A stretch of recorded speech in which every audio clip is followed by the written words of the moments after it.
Bom dia, boa tarde, boa noite, meu amigo, minha amiga prevencionista. Tudo bom com você? Deixa eu botar água pra cá, que senão não toma esporro que tá na frente da câmera. Estamos aqui em mais um dos nossos episódios. Um episódio com sabor de...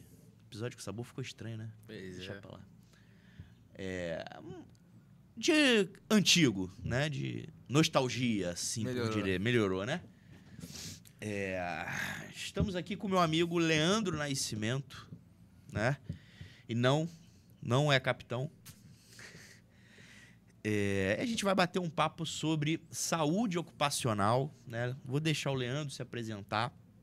A intenção é a gente bater um papo sobre a integração entre segurança e saúde, que infelizmente e muitas das vezes acabam andando para lados, não para lados distintos, mas em lados paralelos, né?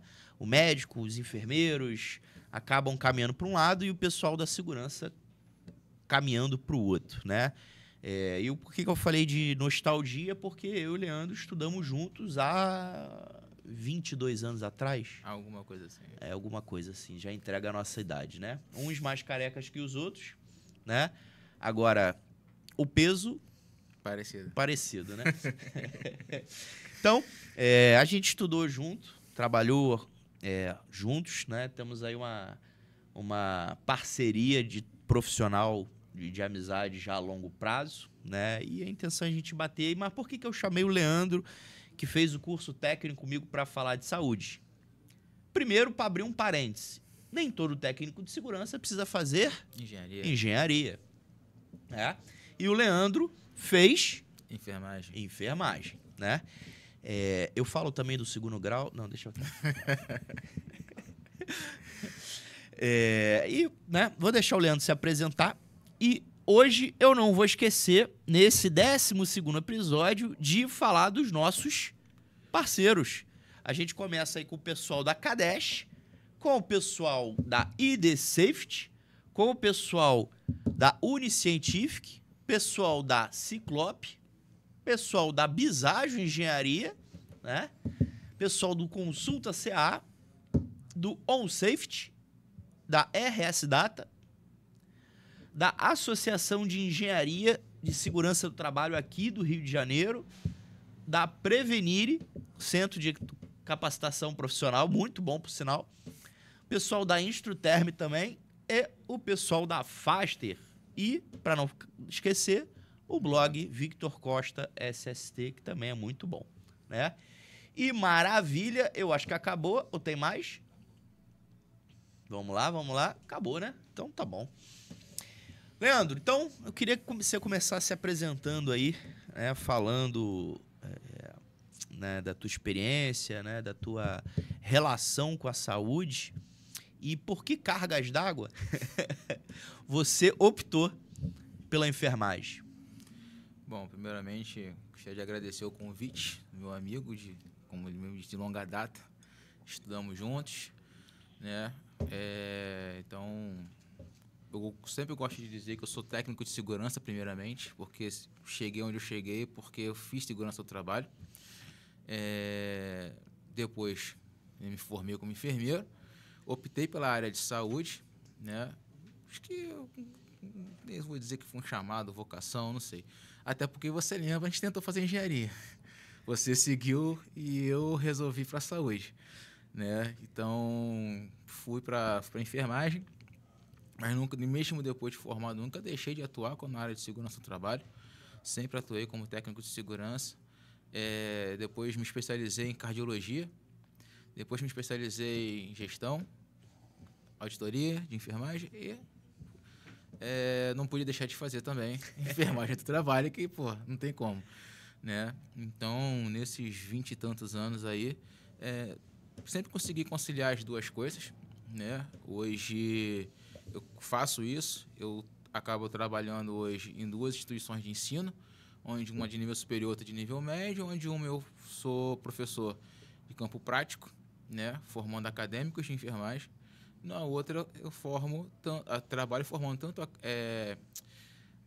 profissionais de nível médio de enfermagem e atualmente assumir a cadeira dos técnicos de enfermagem de trabalho também. Né? Fora as outras atividades paralelas que a gente sempre consegue fazer dentro da área de saúde e segurança do trabalho, que eu digo que é a minha primeira paixão. Né? Então, é o que a gente tem para fazer hoje. Não, maravilha. Eu lembro que, assim, pelo menos você sempre gostou muito da parte de primeiros socorros, né? Assim, eu nunca fui muito chegado, né?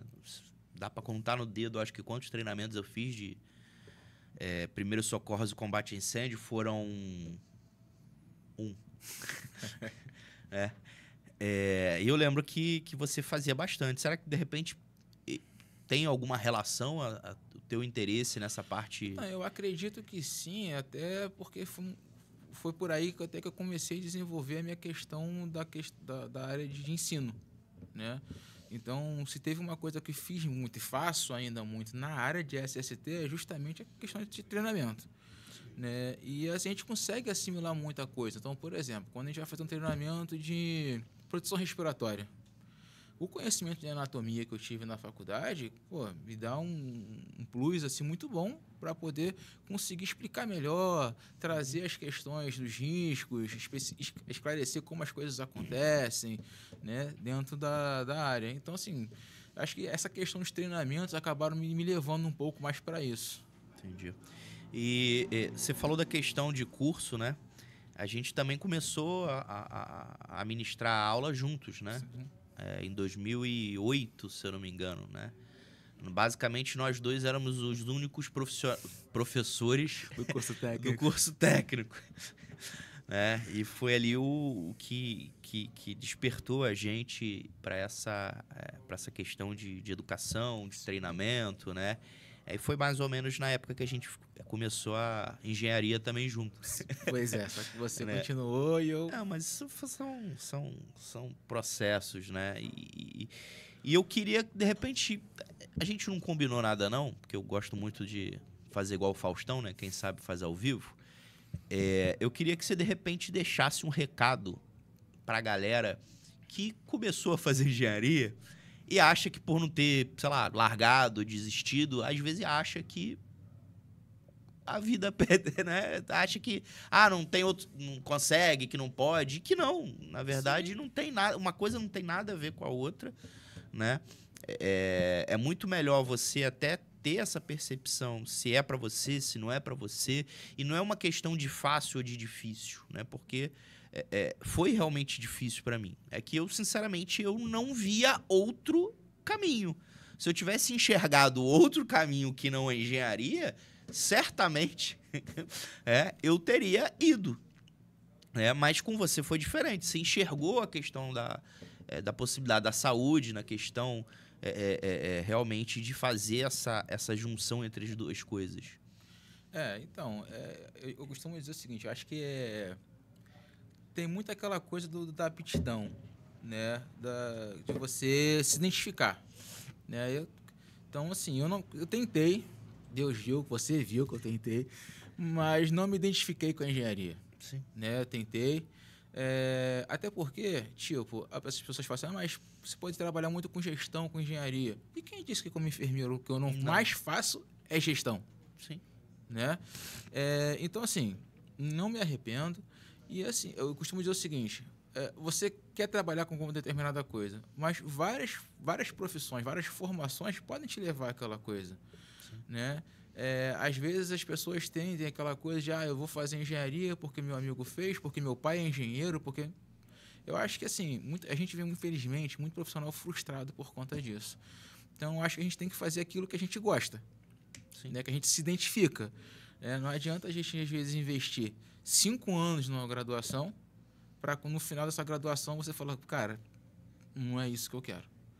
Né? Então, acho que uma dica que eu dou é sempre pegar as emendas dos cursos, sempre entrar em site de busca de emprego para ver o que essas pessoas estão fazendo, o que tem sendo cobrado para que essas pessoas apresentem, né? E ver se realmente aquilo que vai ser cobrado para que aquela pessoa faça depois de formada é aquilo que ela quer. Sim. Né? Então, foi uma coisa que me pegou. Sim. E eu vejo muita gente, às vezes, terminando o curso técnico, querendo emendar direto na graduação. E eu percebi que, assim, pelo menos comigo, não funcionou muito bem, né? Então, você acompanhou a minha saga aí, né? Então, como eu nunca fui bom de matemática e física, eu já falei isso aqui algumas vezes, né? Eu acabei primeiro buscando a psicologia, porque sempre foi uma área que eu gostei muito, tinha cadeira de psicologia do trabalho, só que à medida que eu comecei a estudar um pouco mais, entender um pouco mais, eu percebi que não era o que eu queria para mim, né? Aí, enfim, né? Como eu sempre gostei de escrever e fazer a faculdade de psicologia muito longe de casa era ruim para mim, né? Eu chegava em casa todo dia, 1h, 1h30 da manhã, às vezes ficava parado no meio do caminho porque acabava ônibus, acabava Kombi, né? Enfim, né? Não tinha Uber naquela época. Verdade. Mas também, se tivesse, eu acho que eu não ia ter dinheiro para ficar andando de Uber. E eu resolvi buscar uma faculdade perto de casa e, pô, não sei o que me deu, fui fazer jornalismo. Eu lembro. Mas se bem que eu não tenho que reclamar, não, que foi os melhores anos de festa da minha...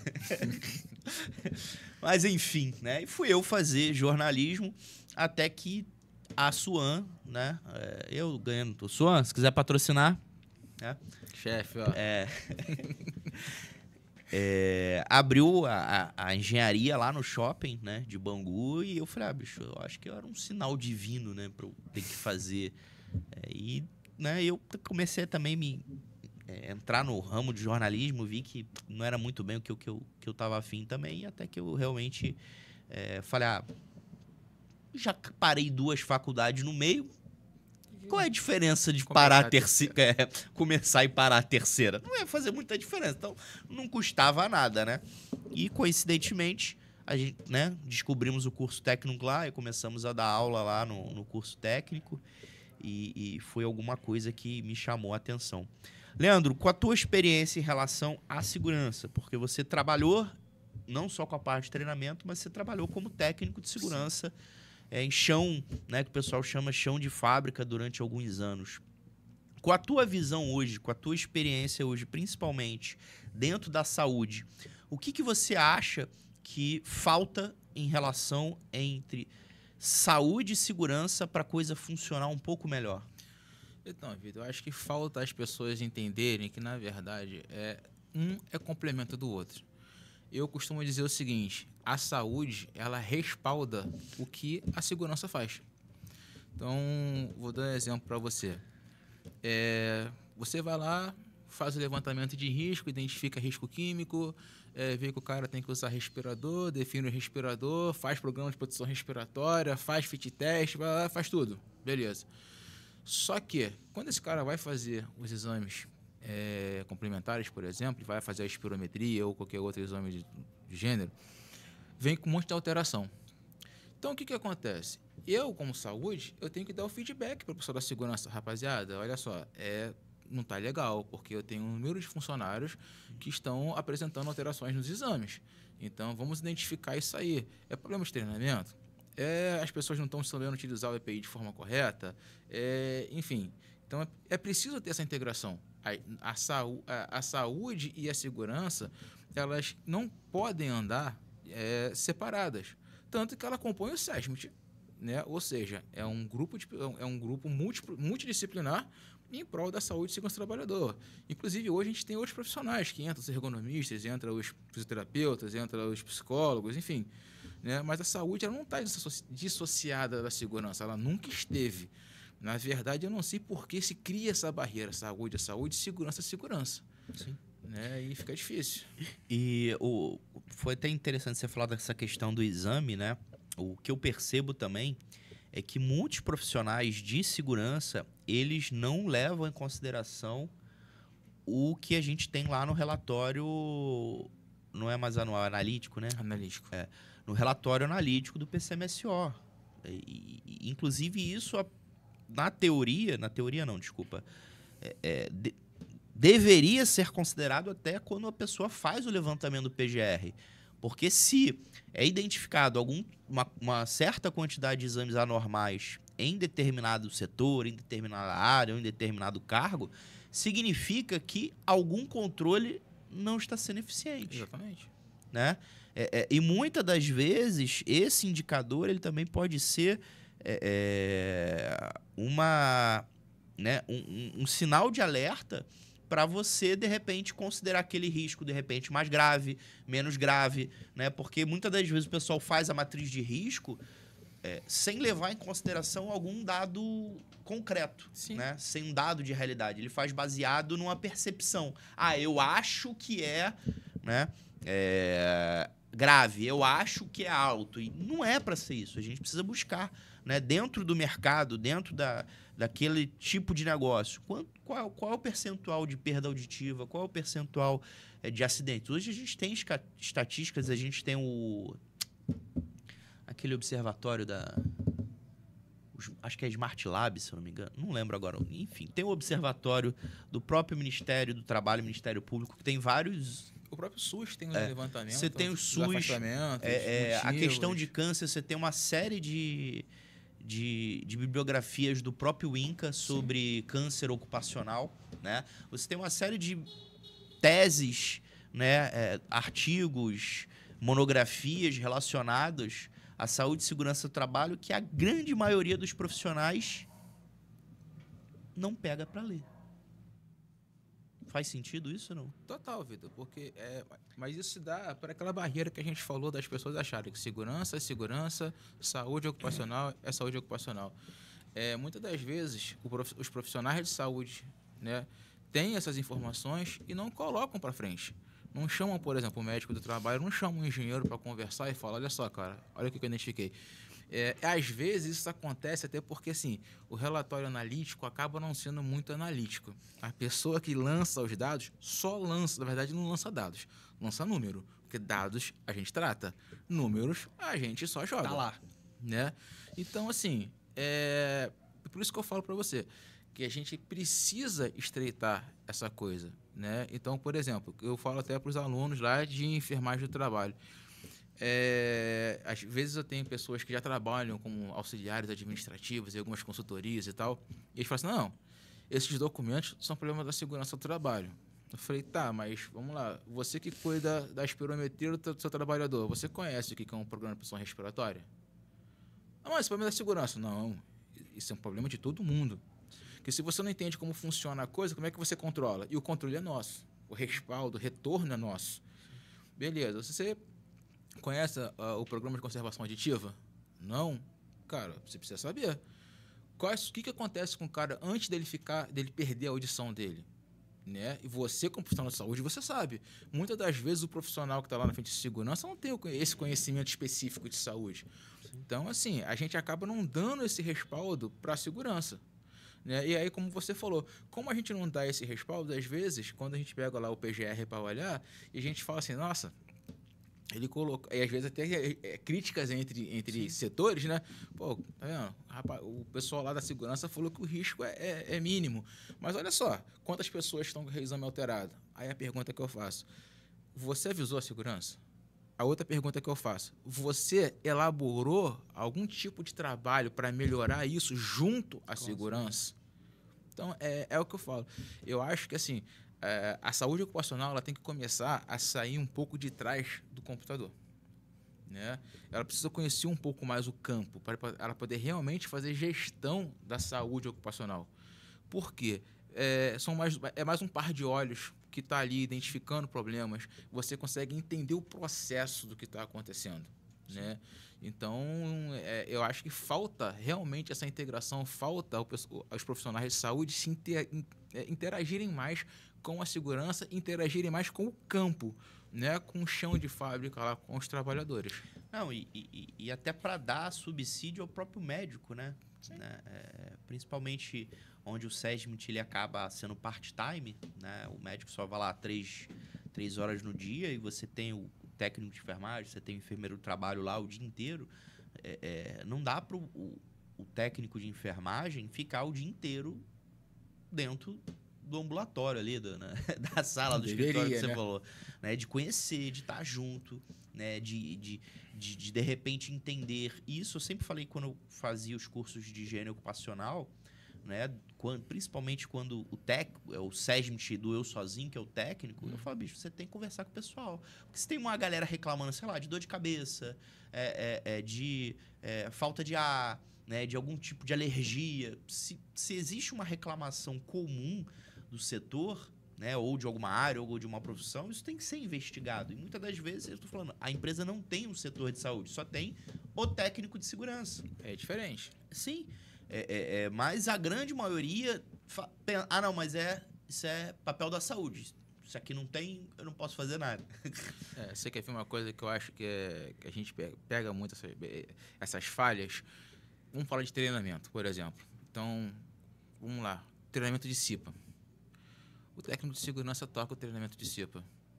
Mas muitas das vezes nas empresas, o técnico de enfermagem de trabalho, o enfermeiro de trabalho, não entra em momento nenhum no treinamento de CIPA. Vamos pegar um treinamento de NR10. O profissional, muitas das vezes, não é desqualificando. Sim. Mas se eu tenho um profissional de saúde dentro da minha empresa, por que quem vai dar a parte de primeiros socorros é um técnico de segurança? Eu não estou desqualificando, mas sim, eu tenho um profissional de saúde para isso. Eu vou dar um treinamento de produção respiratória. Beleza, mas por que só o técnico de segurança que está? Por que o pessoal da saúde também não está junto? Então, assim, esse tipo de DDS... Por que só o técnico de segurança faz DDS? Exatamente. Então, assim, é o tipo de coisa que a gente precisa mudar a relação. Sim. Entende? Não sei se você vai lembrar, há muito tempo atrás, a gente uma vez conversando, e a gente chegou ao seguinte comentário, né?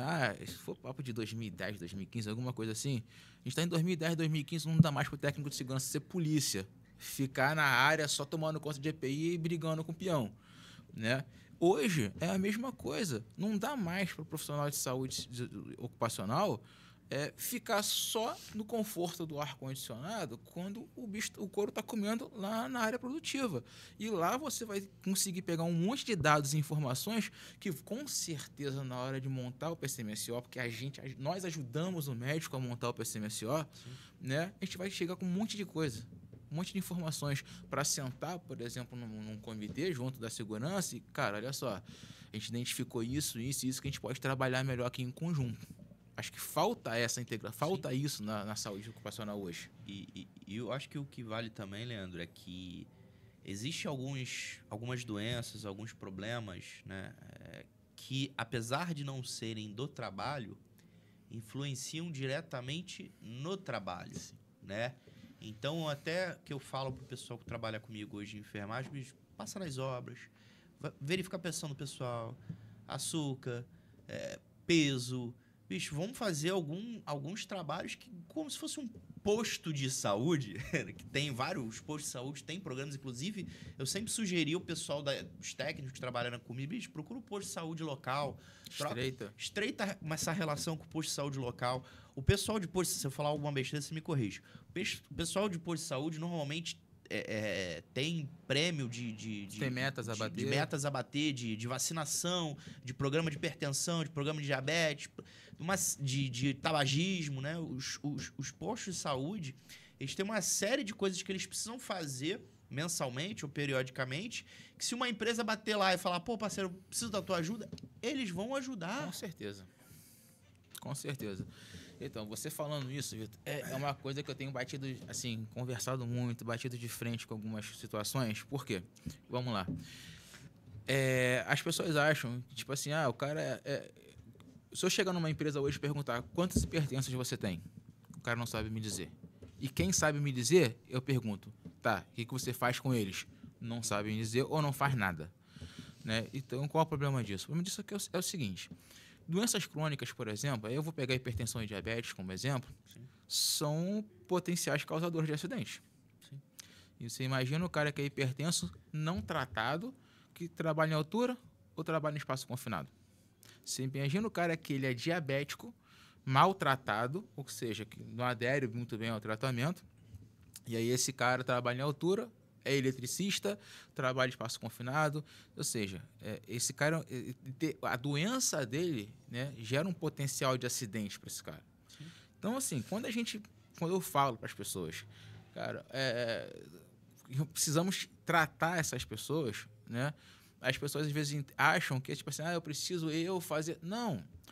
Vou dar um exemplo. quando a gente previne alguma coisa, a gente diminui custo. Sim. Né?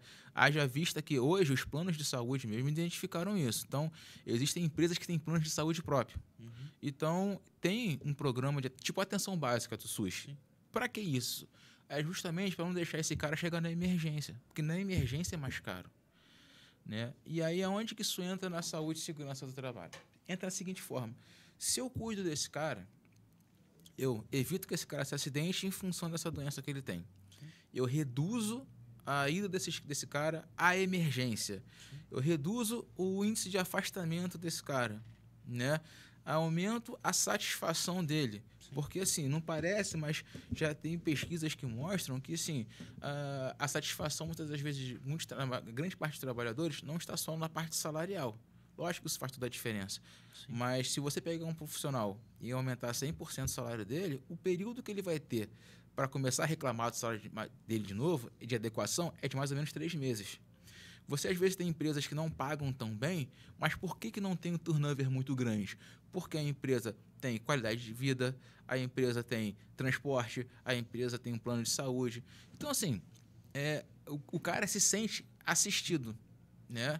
Então, eu digo que, inclusive, isso é um nicho que as consultorias de saúde do trabalho estão perdendo. Porque, por exemplo, se eu posso chegar numa empresa e fazer um programa e gerenciar esses pacientes, esses funcionários, no caso. E eu não preciso, assim, nem estar lá. Porque hoje, por exemplo, a gente tem teleconsulta. Então, em vez do cara perder um dia inteiro, porque sai do trabalho para ir numa consulta médica, posso eu, teleconsulta, porque a enfermagem pode fazer isso, né? Por exemplo, eu não dependo exclusivamente do médico para isso, a não ser que eu precise encaminhá-lo ao médico. Mas fora isso, eu posso fazer. Em vez do cara perder um dia inteiro de trabalho, eu gerencio com 15, 20 minutos numa teleconsulta. Sim. Saber se ele está tomando remédio, se não está. Exatamente. Se mesmo tomando remédio, como é que está a pressão. Exato. E outra coisa. Beleza, você identificou que o seu funcionário é hipertenso. O que você faz com isso? Como dividir responsabilidade? Vamos. Irmão, olha só. Você, de tanto em tanto tempo, precisa de um parecer do seu... Já que se a minha empresa não tem um programa de controle como esse que eu estou falando, de tanto em tanto tempo eu quero um parecer do seu médico assistente para que você está se consultando e, periodicamente, a gente vai, de vez em quando, fazer uma blitz aqui e te chamar para evitar a pressão. Da mesma forma, o cara que é diabético. Por quê? Você imagina a situação. O camarada não se trata, a empresa tem a informação que ele tem aquela doença, porque isso está lá no ASO dele, né? E você não trata aquilo. Ou não, porque muitos escondem. Infelizmente é verdade. Mas, assim, mas algumas pessoas colocam isso lá no ASO para ficar a pressão alta e você não faz nada. Aí você imagina a seguinte situação. O cara é diabético, faz uso de insulina, mas faz uso de forma irregular. E um dia o cara foi trabalhar, fez uma hipoglicemia, é eletricista, passou mal, caiu em cima de um painel elétrico. Beleza. Aí vamos às causas do acidente. Foi o EPI, foi não sei o quê. Mas ninguém...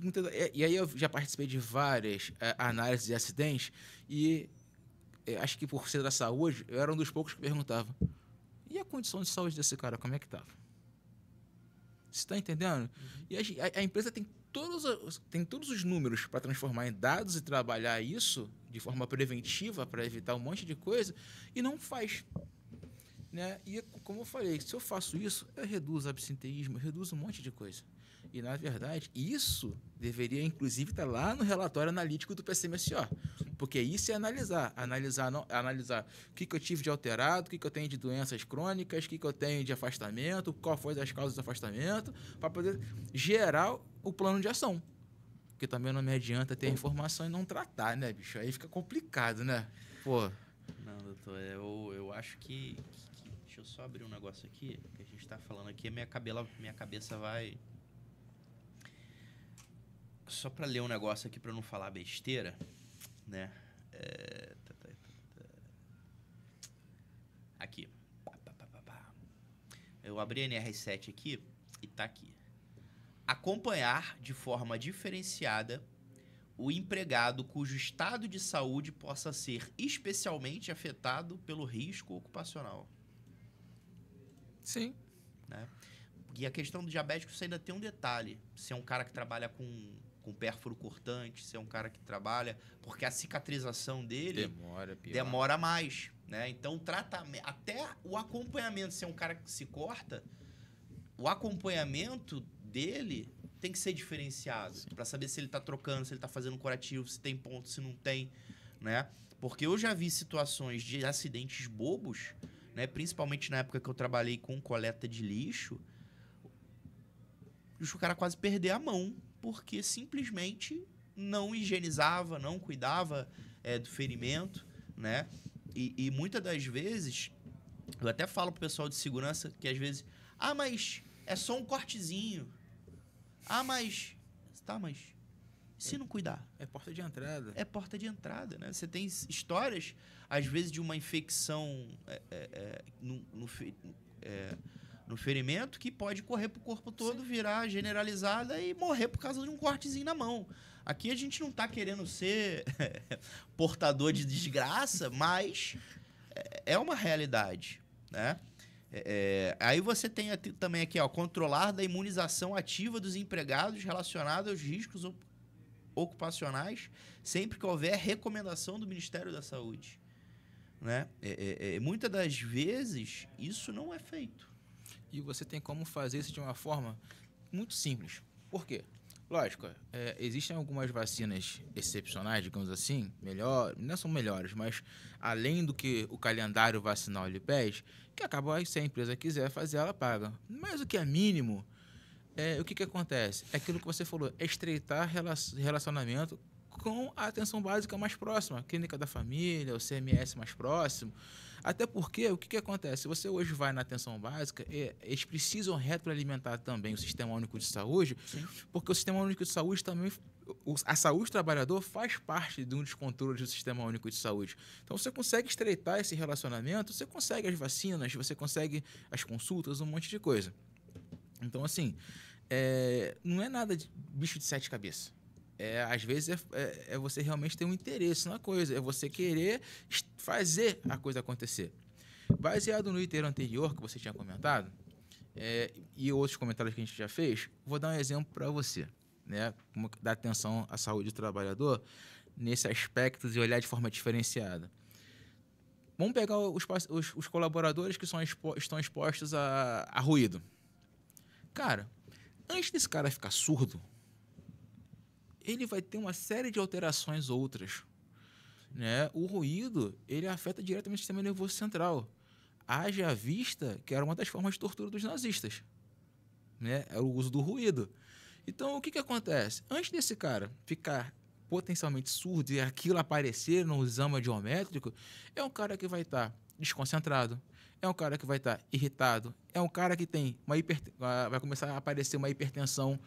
Então, assim, o cara entrou na empresa, não tinha, começou a ter, pode ser, o cara não se cuida, beleza. Mas se naquele setor, por exemplo, que eu tenho vários colaboradores começaram a ter hipertensão. Isso não tem que servir de gatilho, de atenção. Sim. É aquilo que eu falo, que o profissional de saúde, ele tem esse conhecimento, né? Ele entende um pouco melhor da fisiopatologia de algumas doenças, como aquilo acontece.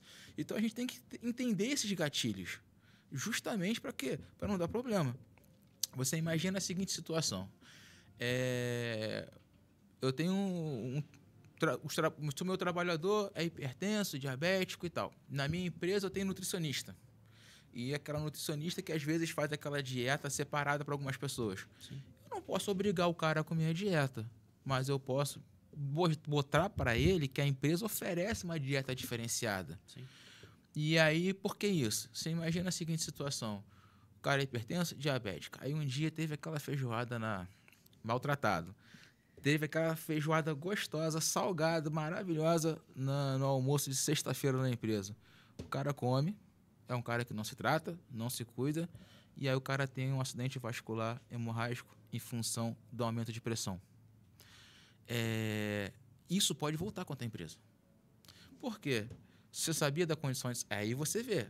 Você sabia da condição de saúde daquele trabalhador? Você sabia que ele era hipertenso? E o que a empresa fez enquanto isso? Deu uma feijoada. A empresa orientou a ele que a empresa oferece um outro tipo de alimentação e ele se comprometeu a comer ou não, enfim, ele tomou ciência disso. Então, assim, são coisas que a gente precisa começar a pensar para evitar problemas lá na frente, problemas que vão impactar assim, injustiça e uma série de danos para a empresa. Sim. Outra coisa que acho que vale a pena a gente comentar, na verdade, você estava falando, eu ia falar, esqueci de novo. A idade é um problema sério, né? Acontece. Mas tudo bem. Mas acho que você tá mais judiado do que eu, não tá não? Um pouquinho. Plantão, né? Depois fala que segurança não tá lá. Saúde eu acho que deixa mais careca. Mas, chefe, maravilha. A gente tá abordando essa questão principalmente do cuidado preventivo com o trabalhador, né?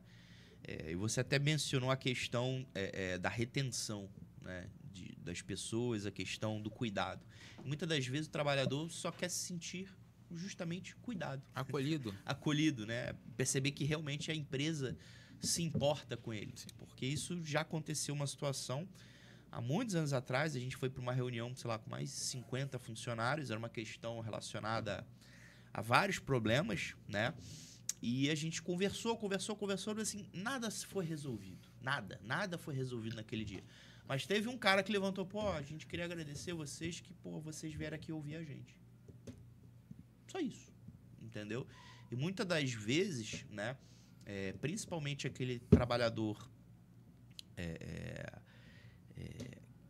de uma situação, de um nível de escolaridade, de uma determinada condição financeira e tal, né, se a empresa ainda trata ele com, desprezo, desdém, né, a probabilidade dele faltar é maior, a probabilidade dele não entregar o que ele poderia é muito grande, né? Então, assim, a interação da saúde ela é fundamental, né, junto com a segurança para justamente a gente realmente ter uma melhor entrega de maneira geral, né?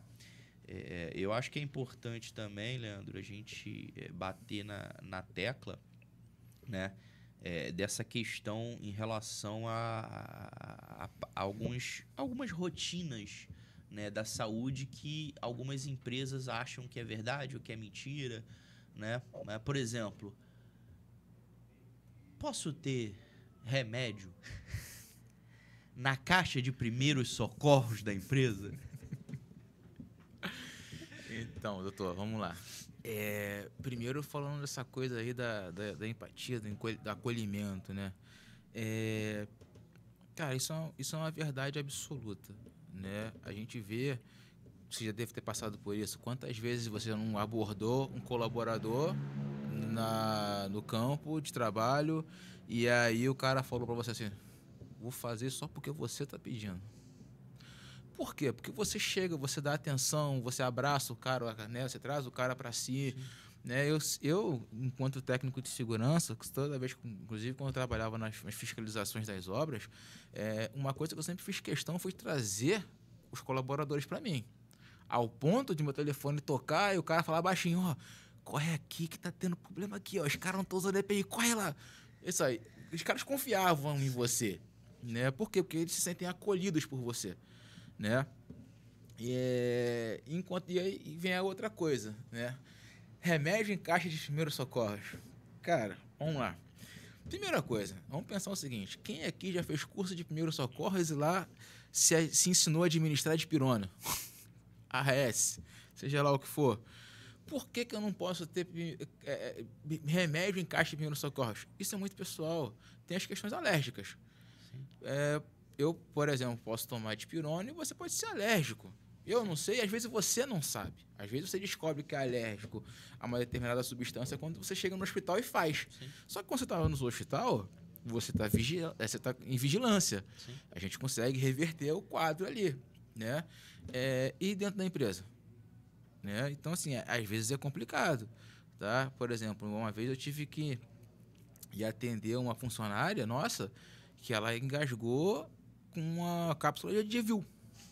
que é aquela negócio gigante, né? E aí o negócio não ia, nem voltava, agarrou, a voz começou a falhar, já começou a ficar nervosa, enfim. E eu tive que atender. Então, assim, é complicado. Remédio em caixa de primeiros socorros, geralmente a gente tem no ambulatório e quando eu tenho um médico para prescrever. Exatamente. Porque aí eu tenho a responsabilização, porque quem prescreve é médico, né? Não tem isso. Então, é um tema complicado, porque às vezes você está lá no ambulatório, pô, vocês não tem um remédio para dor de cabeça? Aí o que eu falo? Se você faz uso de algum medicamento para dor de cabeça, então é o seguinte, se você já faz uso, e se algum dia algum médico prescreveu para você, então você ande com ele na bolsa. Sim. A empresa realmente ela não pode ter. Eu não vou responder um processo por conta que, pô, o cara quer que eu tenha uma dipirona aqui. Não vou. Não, isso é só pra gente ilustrar algumas coisas que às vezes tem da crendice popular dentro das empresas, né? Por exemplo, eu trabalhei muito tempo, trabalho ainda com asfalto, o pessoal falava que o pessoal que trabalhava com asfalto tinha que receber uma caixa de leite para poder trabalhar. Pelo menos tá com proteína em dia, cálcio. São algumas crendices dessa, né? Leandro, teve um acidente. Quem abre a CAT? A saúde ou a segurança? Então, qual é o fluxo da empresa? Né? Porque eu preciso estar com os dados completos. Então, já trabalhei em empresa onde, enquanto segurança do trabalho, eu pegava os dados médicos com a saúde e eu abria a CAT. Já trabalhei em empresa onde a saúde abria a CAT. Né?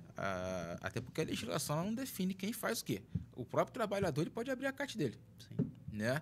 Então, isso é fluxo da empresa. Agora, uma coisa o acompanhamento é fundamental pelas duas áreas. Tá?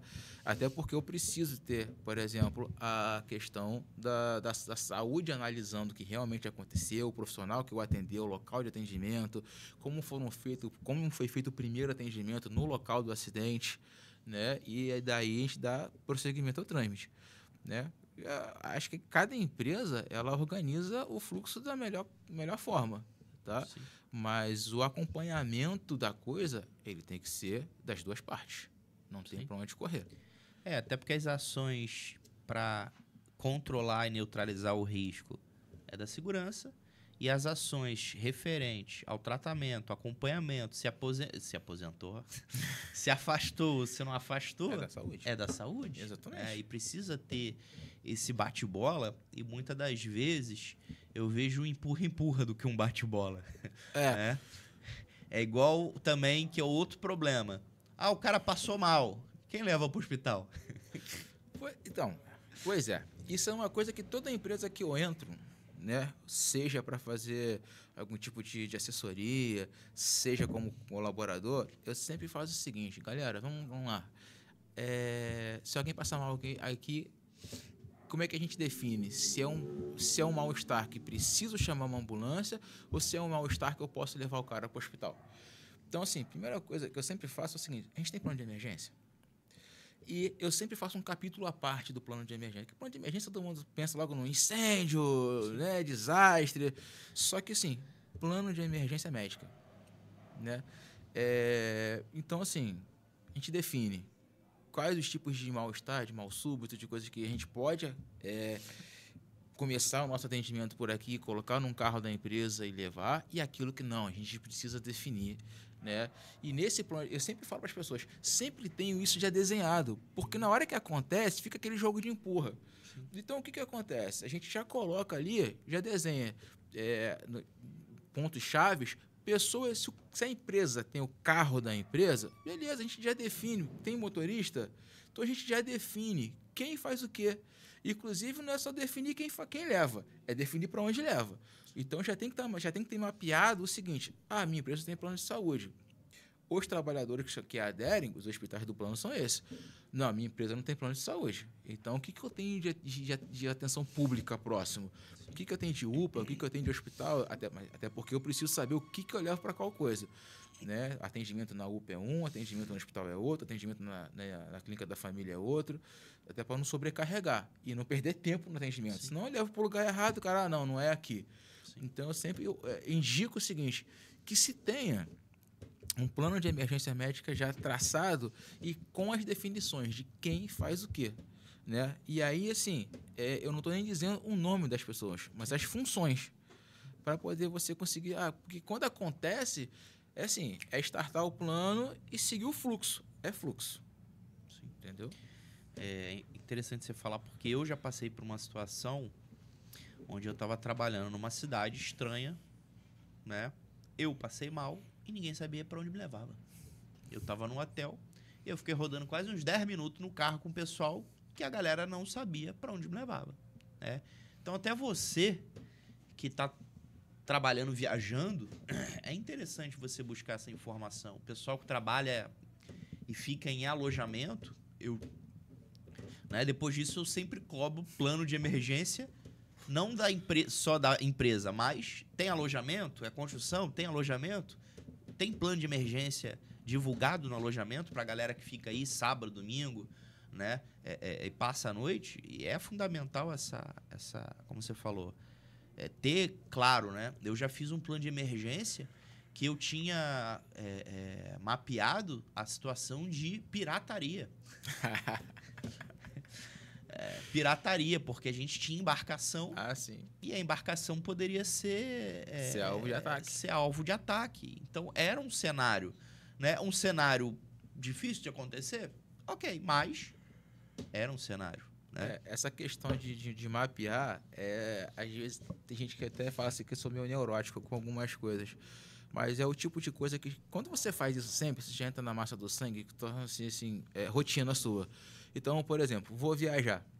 Geralmente eu viajo com as minhas filhas, né? Então, assim, preocupado com a segurança delas, com a saúde delas e tal. Se minha filha passa mal, para onde que eu vou? Então, assim, eu já mapeio, já pego os telefones dos hospitais mais próximos, né? Enfim. Por quê? Porque, cara, a gente não sabe quando vai acontecer. Sim. E se acontecer, eu já estou direcionado para onde que eu vou correr. Né? E assim, mas essa foi um hábito que eu obtive, que eu peguei do meu trabalho. Né? Tem umas neuroses minhas, de tipo, eu vou pro cinema, não sento no meio, só sento no canto, né? Próximo das luzes de emergência. Então, foram coisas que o meu trabalho acabou colocando isso, né? Encurtindo isso em mim. Porque eu falo o seguinte, saúde e segurança do trabalho é hábito. Se você faz aquilo de uma forma constante, por mais que você não queira, mesmo no seu dia a dia, você se pega fazendo. Sim. Né? E eu sempre falo para as pessoas, saúde e segurança, você não é treinado, por exemplo, você não é instruído só para trabalhar intramuros da empresa. Você precisa levar isso que você faz para fora dos muros da empresa. Até porque, vamos lá, a gente tem a galera que Deus deu o dom, vamos falar assim, de ter um segundo ofício graças ao ofício que ele tem. Tipo, o cara é mecânico. O cara ele vai ganhar o dinheirinho dele, vai fazer o por fora dele em casa, com a oficinazinha dele. Mas é o que eu falo, se você é um cara que tem a segurança encurtindo em você, você vai ter sua luva, sua bota, você vai ter o seu óculos, né? Você vai trabalhar com segurança. Vai levar o da empresa. Não deve, entendeu? Mas você vai fazer isso, por quê? Porque está encurtido em você. Sim. Até porque a gente sabe que nós temos um alto índice de afastamento de pessoas que sofrem acidentes fora da empresa fazendo lá o seu segundo ofício. Sim. O camarada que é eletricista aqui fora, né, dentro da empresa, mas aqui fora ele faz os por fora dele, os corre dele. Tá errado? Não tá, cara, mas se protege. Sim. Né? Você tem o conhecimento, beleza, a gente não pode te impedir de fazer. Mas se você foi treinado na empresa, então aquele cuidado que você tem que ter na empresa, porque tem um técnico de segurança que você diz que é chato, que está em cima de você, sim, você tem que ter o mesmo fora. Justamente porque a sua cobertura depois pela Seguridade Social é outra. Né? Então é bom você ficar esperto com isso. Leandro, e é interessante você comentar isso, dessa situação da preocupação, do hábito, né? Porque a gente falou algumas vezes, inclusive um dos cortes que eu publiquei essa semana, né, do primeiro episódio que a gente gravou aqui, foi justamente sobre... Deixa eu só pegar aqui o título aqui do corte aqui para você falar que... Aqui, ó. Técnico e engenheiro de segurança de SST também ignoram a prevenção. justamente que a gente cobra muitas das vezes uma postura, um comportamento, uma rotina dos trabalhadores, mas quando a gente sai daquelas 4 linhas, a gente desliga o botãozinho, né? E É tipo o cara que tá lá perturbando o operário, né? Bota o plug, bota o protetor, bota abafador, bota não sei o quê. Mas quando ele vai embora, ele fecha o carro, tem aquela bazuca de som e vai tuf, tuf, tuf, tuf. É incoerente o negócio, né? É incoerente, né? Mas eu acho que isso me desperta atenção. Ah, então quer dizer que, porra, o cara que tem que viver segurança e saúde 24 horas por dia, eu acho que também não é por aí. Mas ele tem que ter, no mínimo, a percepção e a empatia de perceber que quando ele fala com o cara e a pessoa não segue, ou não ouve, ou não quer fazer, é porque é ela fora do trabalho. Então, assim, é muito fácil a gente terceirizar a responsabilidade.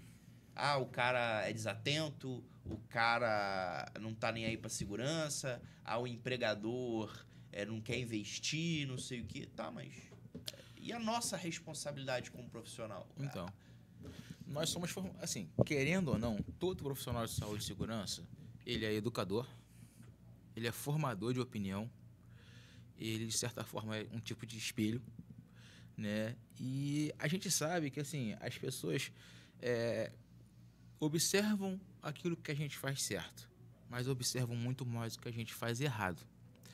E, às vezes, e aí vem um outro risco aí, as pessoas se expõem muito hoje, eu acho, nas redes sociais. E aí o que acontece? O cara é técnico de segurança, tá lá cobrando, falando um monte de coisa. Só que ele posta, por exemplo, nas redes sociais, alguns absurdos. Esses são os cuidados que nós temos que ter. Sim. É aquilo que você falou. Não é viver 24 horas da segurança. É ter hábito de prevencionista. É outra coisa. Né? Não é ser neurótico. Mas, assim, a gente tem que tomar cuidado com algumas coisas. Até porque, às vezes, a gente se expõe demais, né, a riscos desnecessários. Fora, como você falou, das 4 linhas, como eu gosto de falar, né, fora dos muros da empresa. Sim. Né? E aí, assim, uma hora, aquilo que você faz de errado lá fora, isso vai voltar contra você. Sim. Os seus colaboradores vão cobrar isso de você. Porque você cobra, por exemplo, você tem certeza que todo técnico de segurança, um dia, todo profissional de saúde, um dia reclamou com alguém que sofreu um acidente em casa porque, em vez de usar uma escada, subiu num banco, caiu e ficou afastado. Só que, às vezes, você faz a mesma coisa ou coisa pior. Sim. Então, assim, a gente como eu falei, é a questão de você ter o hábito prevencionista. Sim. Não é ser neurótico, não é, né, ser nenhum... Enfim, é você ter hábito prevencionista. Sim. Chefe, a gente está encaminhando aqui pro nossos finalmente, né? Eu queria só matar mais 2 curiosidades. Primeiro, existe algum tipo de habilidade ou competência, né, que você teve que desenvolver ou aprender que fez total diferença como técnico de segurança que o curso não te ensinou?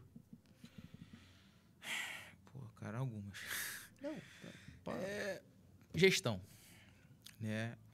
Porque, assim, a gente faz o curso técnico de segurança do trabalho e a gente aprende muito aquela coisa de NR, EPI, né? Mas quando a gente cai no campo, a gente não é só isso. Na verdade, principalmente nos dias de hoje, a gente precisa fazer gestão de segurança do trabalho. Né? Volto a dizer, a fase do técnico polícia, isso já passou. Não convém mais. Só que a gente vê hoje, ainda em algumas grades de formação, que falta muito essa questão de trabalhar a gestão com as pessoas. Né? E aí eu tive que correr atrás, fazer cursinho, né? Entender como é que funciona essa questão de gestão. Por quê? Não adianta hoje, né, você virar, por exemplo, um empresário e falar para ele assim: você tem que colocar isso aqui porque a ANR diz que se você não colocar, você vai ser multado. Bom, primeira coisa, o cara fala: a empresa é minha, eu faço o que eu quiser.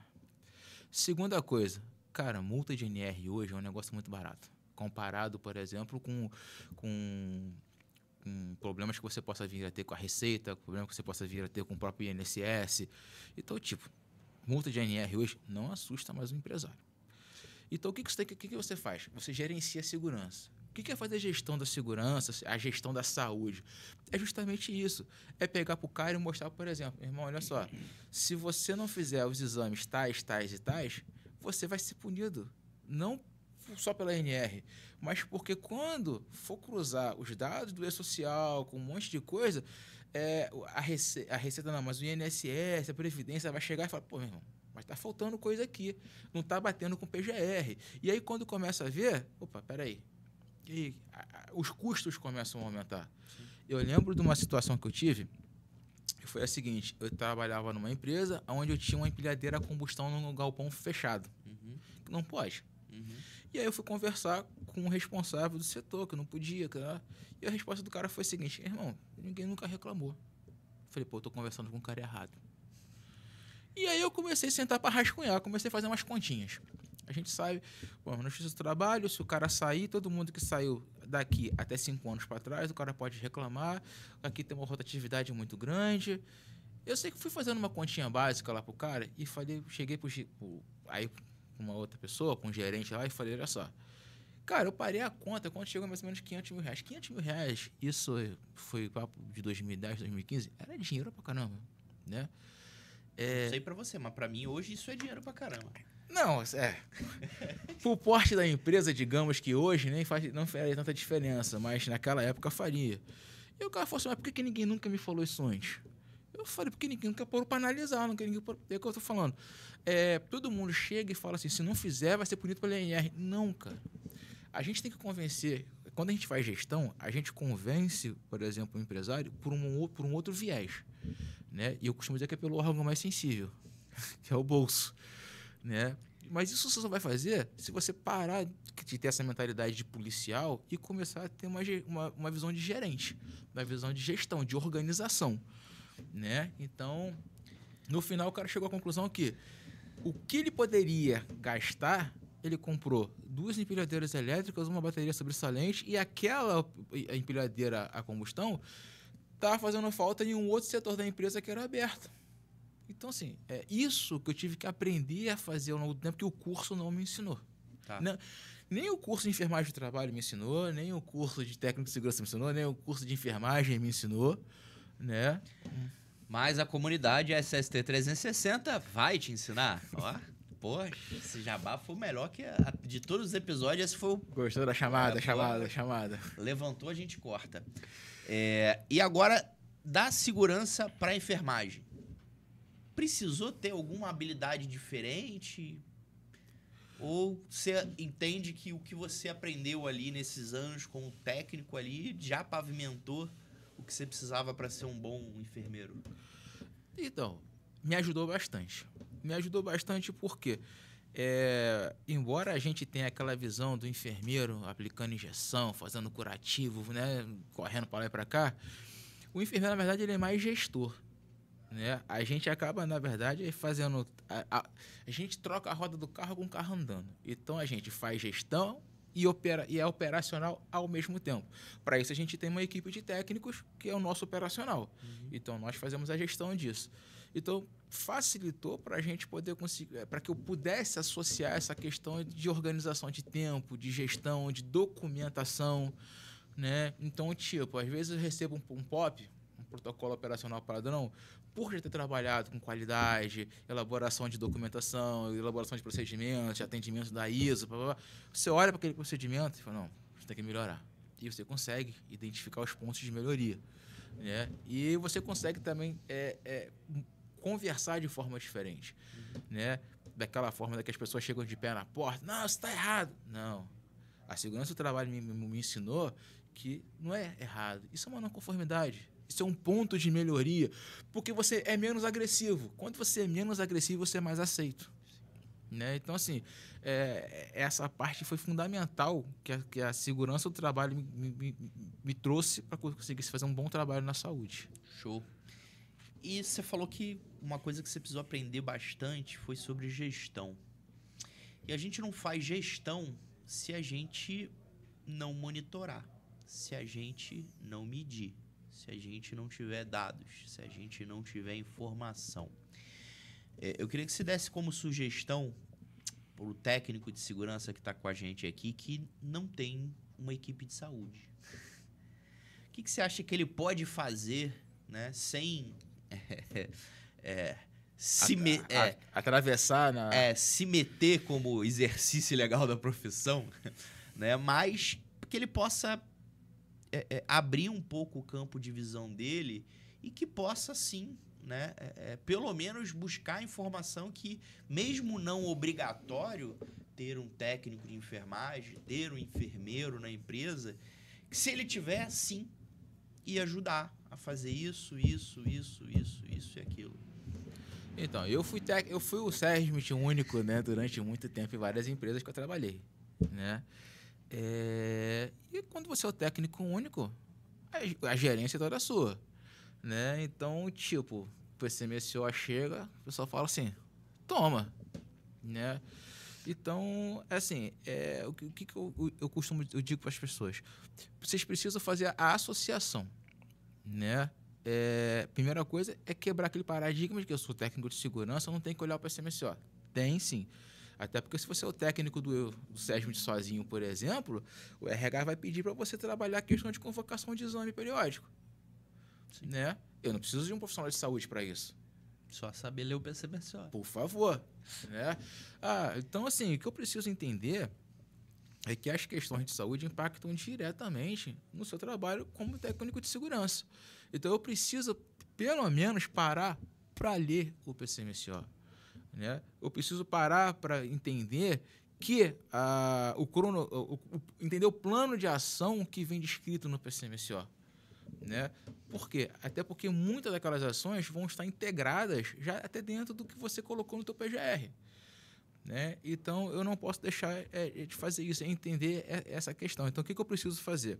Eu preciso ganhar um tempo, ler o PCMSO e, importante, a gente não sabe tudo, não é obrigado a saber tudo.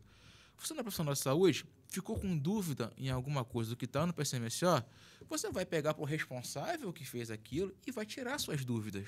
Sim. Né? Então, assim, não tem como abraçar o mundo, mas eu tenho como me respaldar. Então, eu preciso desse estreitamento com o médico coordenador do PCMSO, por exemplo. Né? É uma assessoria que faz. Não tem problema. A assessoria ela tem uma equipe lá que alguém da equipe tem que tirar a sua dúvida. Sim. Então, a gente não tem que ficar com aquela coisa de eu preciso, né, ter a NR7, que eu já tenho a 9, já tenho... Não, já tenho a 1, já tenho... Não, calma. Tá? Agora, é óbvio, eu preciso até... Se eu sou o SESMIT sozinho, eu preciso conhecer a NR7 para saber o que o meu PCMSO tem que ter. Porque quando eu for fiscalizado, se eu sou o SESMIT sozinho, o fiscal, né, o auditor fiscal vai me perguntar, tá faltando nada aqui não? Sim. Né? E aí, assim, é bom que a gente tenha conhecimento de causa. Sim. É aprendizado. Né? Então, sempre tá, de uma certa forma, sempre você ler, conhecer e, em caso de dúvidas, peça ajuda. Liga lá para o profissional de saúde que elaborou o documento, a equipe daquela clínica, e tira as dúvidas. Sim. Entendeu? Doutor, considerações finais. O papo tá bom, mas... Bom, temos que... Tem que encerrar, né? Tava maneiro. Mais uma vez agradecer, né, a oportunidade de estar aqui falando de uma coisa que, como eu falei, foi minha primeira paixão, que é saúde e segurança no trabalho. Né? Pedir às pessoas que mudem o conceito. Né? Estamos em 2025, não dá para termos mais técnicos de segurança, fiscais de EPI, não dá para termos mais profissionais de saúde ocupacional, não vou nem te chamar de gerenciador, mas de controlador de ASO, né? Porque pelo menos o cara que gerencia, pelo menos ele entende o que está fazendo. Agora o cara que só convoca e depois pega o resultado e joga numa planilha lá num software ou no Excel. Você vai fazer enfermagem para fazer isso, né? Exatamente. Basta saber de Excel. E às vezes nem de Excel, basta saber digitar, porque, enfim... Né? Então, assim, gente, acho que estamos em 2025, eu vejo uma perspectiva, a gente está melhorando muito, né, a questão de saúde e segurança no trabalho, a gente está evoluindo bastante, usar a tecnologia a nosso favor. A gente tem aí a inteligência artificial, mas usar com moderação. Porque tem gente que acha que a inteligência artificial vai fazer tudo por você. E não vai. Até para você perguntar alguma coisa para IA, você tem que saber perguntar. A galera tá começando a perguntar, como eu pergunto para IA? Perguntar para IA. IA, como eu pergunto para você de forma mais inteligente? E nunca esquecer uma coisa muito importante. Até em função da forma como a informação hoje corre muito rápido. Então, gente, não tem como. A gente precisa se manter atualizado, a gente precisa se manter estudando. A educação é uma educação continuada. Reestudar aquilo que você acha que sabe e começar e aprender as coisas novas que vem chegando pra gente no mercado. Show. Aprender, reaprender e algumas coisas a gente tem que desaprender. Verdade. Né? E isso bate, mais uma vez, com o nosso pilar da comunidade SST. Tô ficando bom nisso, hein? SST 360, que é o Lifelong Learning. Inclusive, a gente tem um artigo lá no LinkedIn falando sobre o que é e como ele é importante para toda e qualquer profissão e principalmente para a gente da área de segurança. Leandrão, muito obrigado. Tá? Te agradeço por a gente estar aqui com a gente nesse projeto aí. E dica para você que está do outro lado, se você é técnico de segurança, a partir de amanhã, o que você tem que fazer? Enfermagem. Não, brincadeira. Lê o PCMSO. Pega o relatório analítico, dá uma olhada, né? Quando for ao trecho, não vê só se o cara tá de EPI, pergunta se o cara tá sentindo alguma coisa, dor de cabeça, enjoo, algum tipo, né, de sintoma, né? Porque você pode ter isso como indicador de algum problema de um controle seu. E muitas das vezes não é feito isso. E de origem ocupacional. Né? Você sabe, por exemplo, o que são substâncias ototóxicas? E qual a relação que ela tem diretamente com o ruído? Não? Então escreve aqui embaixo que você não sabe, que a gente vai gravar um vídeo especificamente sobre isso. E se você não sabe e você tem ruído na sua empresa, certamente você tem um problema muito grande e não sabe. E grande parte dos nossos problemas são por falta de... Apesar, Leandro, deixa eu abrir um parênteses aqui, de estarmos, como você falou, com muita informação, muito acesso às coisas, a galera tá ficando cada vez mais superficial. Hoje eu tento não entrar em algumas discussões, mas hoje, rapidamente, só para abrir um parênteses aqui, num grupo do WhatsApp, alguém escreveu o seguinte, deixa eu ver. Estou precisando de arquivos com placas de sinalização de advertência. Meu amigo, existe uma coisa chamada Google, tá? Se não, existe uma empresa chamada Ceton. Então a galera tá com preguiça de pesquisar, bicho. Quer pronto. Quer o negócio pronto, né? Então, assim, não vai rolar. Se você quer pronto, não é aqui que você vai achar. Mas se você quer aprender a fazer, se você quer realmente crescer, evoluir, caminha com a gente, cola na gente e não esquece não. Ajuda a gente aí, ó. Tem um sininho aqui em cima em algum lugar para você apertar. Tem uma setinha tortinha aqui também em algum lugar para você compartilhar, né? Então, você que é técnico de segurança, compartilha com o pessoal de saúde. Você que é da saúde, compartilha com o pessoal da segurança. E você que não é de nenhuma das duas áreas, compartilha com os dois. Boa. Então, meu muito obrigado e até a próxima. Fui!